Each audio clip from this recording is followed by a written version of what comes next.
Kasabay naman ng botong 19-4-1 sa pag-archive ng articles of impeachment laban kay BP Sara Duterte, ipinaliwanag ng mga senador ang naging boto nila para sa nasabing motion.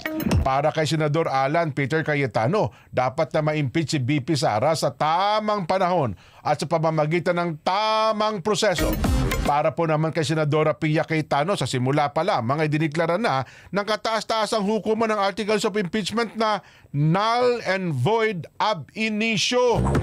Iginagalang po naman Senador Ronald Bato de la Rosa ang desisyon ng Korte Suprema na pagkilalaan niya sa karunungan ng highest court in the land.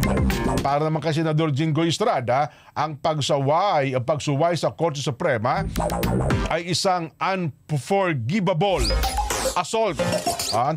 Unforgivable assault sa mga demokratikong institusyon ng bansa na posibleng humantong sa isang constitutional crisis. Ayon po naman kay Senador Mig Zubiri, ang impeachment case ay maaaring muling kunin mula sa archive. Kaya sinang-ayunan niya ang nasabing motion. Tumutol po naman si Senador Risa Ontiveros dahil sa tinitiyak lamang niya na may kapangyarihan ng publiko na panagutin ang mataas na opisyal. Ayon naman kay Senadora Loren Ligarda, na hanggat may panibagong ruling ang Korte Suprema, hindi dapat tumutol ang Senado. Hindi dapat tumutol ang Senado sa mga naunang desisyon ng kataas-taasang hukuman. Yun nga man pala, no, ha?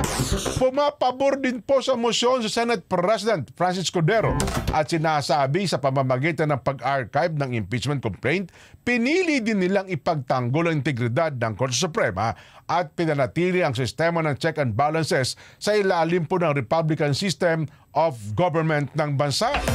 Tila may pasaring din si Senadora Amy Marcos sa Kamara de Representante. Palitan, naku, ang kanyang insan sa halip na alisin sa pwesto ang Vice Presidente. Para man kay Senador Bongo, oras na para mag-move on. Yun. Oras na para mag-move on sa kaso at ituon ang pansin sa paggawa ng mga batas na nakatutulong sa mga mamamayang Pilipino. Mamaya, pwede bang iparinig natin sa ganang? Maikli lang. Kasi kayo ng iba, mahahaba, no? Hindi na sinama yung reaksyon ng Senador Lito Lapid. Ano sabi ni Senador Lapid? Oh. Ano sabi? Iginagalang ko po at sinusunod ko po ang pasya ng kataas-taasang hukuman.